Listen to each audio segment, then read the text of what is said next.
kisah seorang sahabat yang masyhur namanya Rubi'i al-Amir rahimahullah. Ini saya tutup dengan kisah ini. Rubi'i bin Amir rahimahullah adalah seorang ulama, bukan seorang ulama, salah satu pasukan perangnya Sa'ad bin Abi Waqqas yang akan masuk, yang diutus oleh Sa'ad bin Waqqas untuk mendatangi ya Rustum. Rustum ini adalah panglima perangnya Romawi, Persia, panglima perangnya Persia.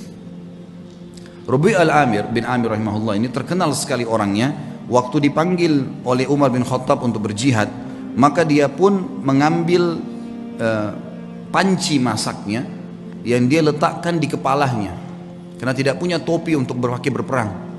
Panci masak dipakai jadi topi, kemudian pisau dapur dibawa untuk berperang. Dia tidak punya pedang. Dia nunggangi keledainya yang tua, ikut di pasukan. Oleh Amir Mu'minin Umar bin Khattab disuruh jalan. Subhanallah, Sa'ad bin Abi Waqqas waktu itu diutus pasukan oleh Umar bin Khattab dengan 30.000 pasukan menghadapi 240.000 pasukan Persia. Dan Persia kaget. Waktu mereka pun tahu 240.000, mereka tidak mundur sedikit pun. Maka Rustum ini ahli perang. Dia bilang, saya mau tahu dulu bagaimana sih kekuatan 30.000 itu, kok berani benar? Gitu kan? Seperti apa sih kekuatan mereka? Dikirimlah surat kepada Sa'ad bin Waqqas negosiasi. Datanglah 1-2 orang terus menerus negosiasi dan semuanya hampir sama perkataannya. Tapi yang paling pertama datang adalah Rubi'i bin Amir rahimahullah radhiyallahu anhu. Sahabat Nabi yang mulia ini datang dengan keledainya. Gitu kan? Dia bawa pisau dapur dan ada tombak yang dia pinjam dari temannya.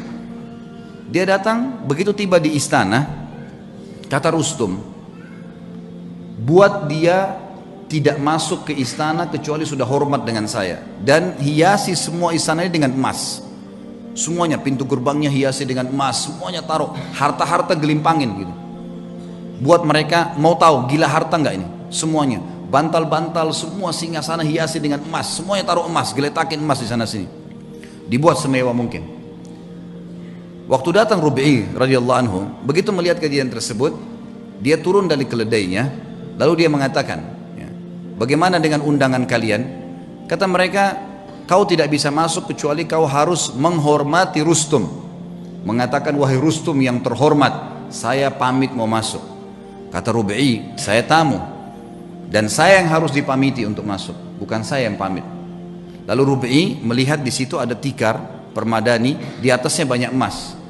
Sama beliau disengkirin emasnya, permadana itu diambil, dipotong pakai pisaunya dia, dibelah dua.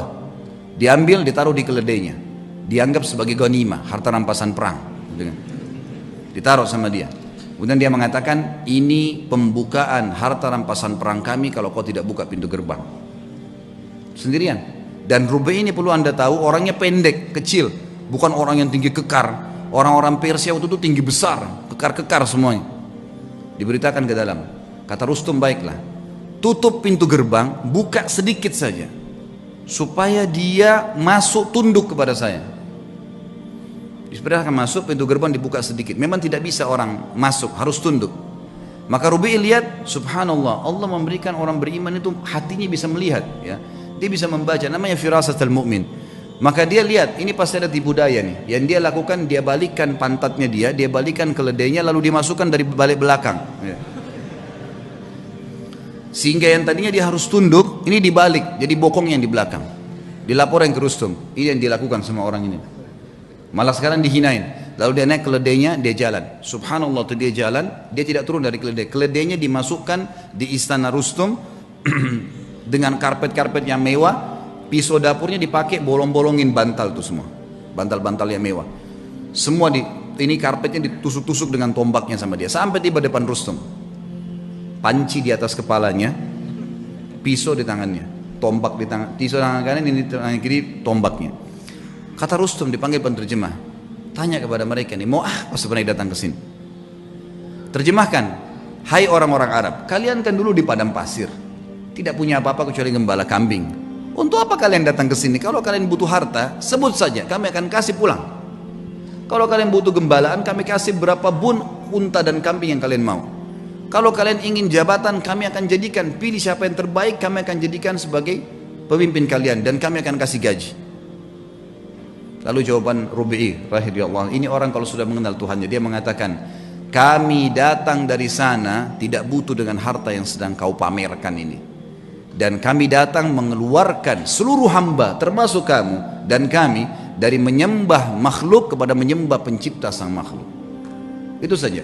Kalau kau patuh, maka kau dengan kerajaanmu kami akan pulang. Hukum Allah. Berhenti menyembah, karena waktu itu raja mereka Kisra dianggap Tuhan.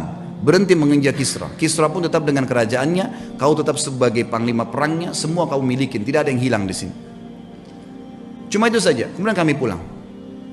Lalu kata si Rustum, baiklah kalau gitu, izinkan kami berpikir. Mungkin butuh waktu. Kata Rub'i, berapa lama kalian butuh? Sehari, 2 hari? Kata Rustum, tidak. Mungkin kami butuh 2 bulan, 3 bulan berpikir, musyawarah dulu. Kata Rub'i, saya hanya kasih kalian waktu maksimal 3 hari. Karena pemimpin kami Nabi SAW mengizinkan musuh berpikir 3 hari maksimal. Tidak boleh lebih daripada itu. Kata Rustum, terjemahkan ke orang ini. Ini siapa? Pemimpin mereka. Kata Rub'i, terjemahkan, kau pemimpinnya? Dia bilang bukan. Saya pasukan yang paling di belakang. Gitu. Saya ini pasukan yang paling biasa, prajurit yang paling biasa. Kata Rustum, terjemahkan lagi. Kenapa kok kau bisa ambil keputusan begitu? Dia bilang, dijawab sama dia, karena agama kami mengajarkan dari pemimpin muslim sampai masyarakat biasanya keputusannya satu. Kalau saya sudah berikan amanah, keamanan, semua harus patuh terhadap pemimpin saya. Muslim semua begitu. Kami satu jasad. Kata Rustum, baiklah, izinkan pulang orang ini. Begitu diizinkan pulang, kata Rustum, tulis surat kepada Kisra. Ini yang sedang kita hadapin nih, semuanya 30.000 manusia yang kayak gini nih. Ini untuk dihadapin susah nih.